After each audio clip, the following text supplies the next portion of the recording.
Hello and welcome back. In this lesson we're going to learn how to read chord diagrams for the ukulele. Reading chord diagrams is one of many ways of being musically literate. Now, music literacy, much like any other form of literacy, involves reading and writing written notation. Just like any other form of literacy, you don't actually need to know how to read and write in order to communicate. Most of us do a lot of talking before we do any reading or writing. That being said, the more you are able to communicate via reading and writing, the better a communicator you often tend to be, and the less you have to rely on other people to mediate your communication. So in that way, learning how to read chord diagrams means that we're going to be able to take a lot of our musical communication into our own hands. We can go find chords for songs that we want to learn, and we won't have to be taught those songs chord by chord. We'll be able to sort of take our learning into our own hands. So without further ado, this is a chord diagram. Notice with the chord diagram, you've got these vertical lines and you've got horizontal lines. Now the vertical lines are the strings of your ukulele, whereas the horizontal lines in the chord diagram are your frets. So if you hold the chord diagram up like that and then hold your ukulele up like this, this is made to look like this. Can you see it? So that being said, if you see a circle that is on one of the vertical lines and behind, or above in this case, one of the horizontal lines, that circle is telling you where to put your finger. In that circle, there will typically be a number. That number is going to tell you which finger to put in the location of that circle. So if there's a 1, that's going to be your first finger. If there's a 2, that's your second finger, this one.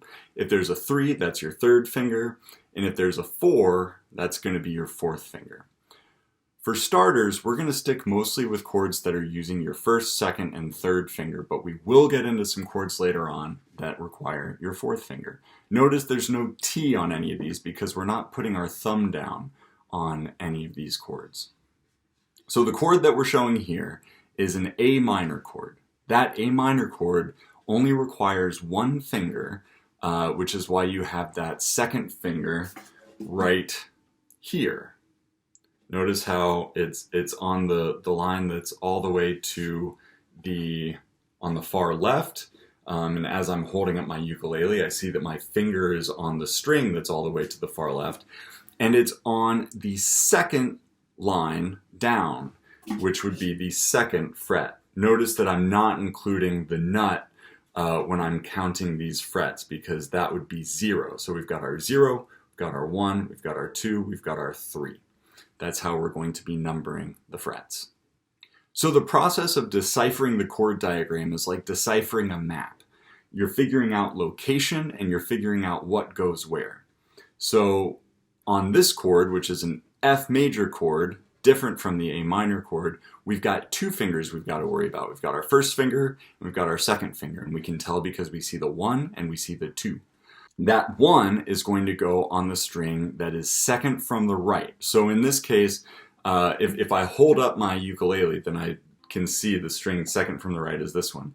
Now, when I'm playing the ukulele, I'm not going to be holding it up like this, so I have to start to twist that image in my mind so that when I'm looking at my ukulele down here, I can see that chord diagram, but imagine how it's mapped onto the actual instrument. So second from the right on here is going to be second up from the floor. It's a little bit of spatial reasoning that we have to use here, but the more we practice with it, the better we'll get. So here would be our F chord, and then here's that A minor chord that we saw earlier. Notice that the F major chord and the A minor chord are exactly the same except for one thing, and it's that first finger.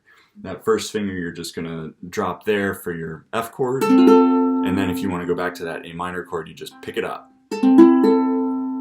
Now I'll make another video soon on actually practicing these chord progressions and some tips and strategies for making that practicing easier.